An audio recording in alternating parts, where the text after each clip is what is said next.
1970 ଜାନୁଆରୀ 26 ତାରିଖ ଦିନ ରୂପା ଗାଁରେ ସେ ଯେଉଁ ପଞ୍ଚମ ପର୍ଯ୍ୟନ୍ତ ସ୍କୁଲ ଅଛି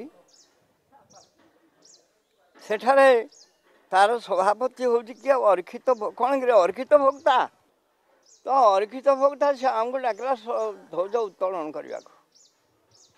ତ ବାଟରେ ପଡ଼ିବ ଖ୍ରୀଷ୍ଟିଆନ ମାନଙ୍କର ବସ୍ତିଟା ଘର ଗୁଡ଼ାକ। ତ ଆମେ ଯାଉଛୁ ଯେତେବେଳେ ସେମାନଙ୍କ ଭିତରେ ତା ନାହିଁ ତା ପୂର୍ବରୁ ଆମେ ରୂପା ଗାଁ ଟିକେ ଯାଉ ସେ ଦଳବଦ୍ଧ ହେଇକିରି ଆସିବେ ଆସିକିରି ଆମ ସାଥିରେ ଆଉ କଳି ଲାଗିବେ ମଣ୍ଡପରେ। ଏଇ ତ ଚନ୍ଦନ ଗୁଡ଼ାକ ଲଗାଉଛ ଦଳଟା ହେଇକିରି ଆସିବେ। ଏଗୁଡ଼ା କ'ଣ ଏଗୁଡ଼ାକ କାଉ ଗୋହ ଗୁଡ଼ାକ ଆଉ ଏ ତୁଳସୀ ଗଛ କ'ଣ ଏଗୁଡ଼ା ହେଉଛି କୁକୁର ମୁତା ଗଛ ଆଉ ଏ କାଠ ପତ୍ର ଗୁଡ଼ାକ ଏଗୁଡ଼ାକୁ ପୂଜା କରୁଛ ଏଗୁଡ଼ାକୁ ମହାପ୍ରଭୁରେ ଏମିତି ଦଳବଦ୍ଧ ହେଇକିରି ଆସିକିରି ଆମେ ଆମର ମଣ୍ଡପରେ ବସିକିରି ତାର ଉତ୍ତର କରୁଥିଲୁ କରୁ। ତ ସେଦିନ ଯେତେବେଳେ ଆମେ ଚାଲିଗଲୁ ସେଠୁ କହିଲେ ଯେ ଇଏ ଟାଙ୍ଗର ମୁଣ୍ଡିଆ କଦଳୀ ଚୋର ଆସିଲା ତ ଆମକୁ ଶୁଭିନି। ସେ ସଭାପତି କହିଲା ଆଜ୍ଞା ଆପଣଙ୍କୁ ଏମିତି କହୁଛନ୍ତି। ଆମେ କହିଲେ ହଇରେ ଚକି ଅଛି ପେଶିଲା ପରେ ପେଶି ହେଇଯିବ ରେ।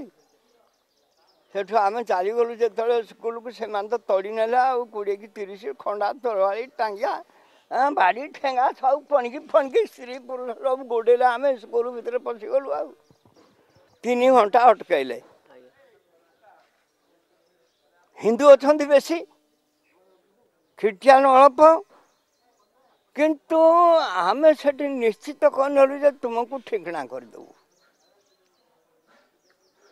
ସାବାଡ଼ କରିଦେବୁ ଆମେ ନିରପରାଧୀ।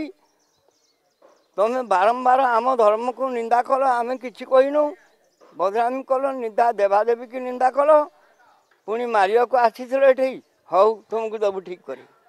ସେ ମନରେ ଯେଉଁ ପ୍ରତିକ୍ରିୟା ସୃଷ୍ଟି ହେଲା ସେଇଠୁ ଆମେ ତ ଲେଉଟି ପଡ଼ିଲୁ ଆଉ।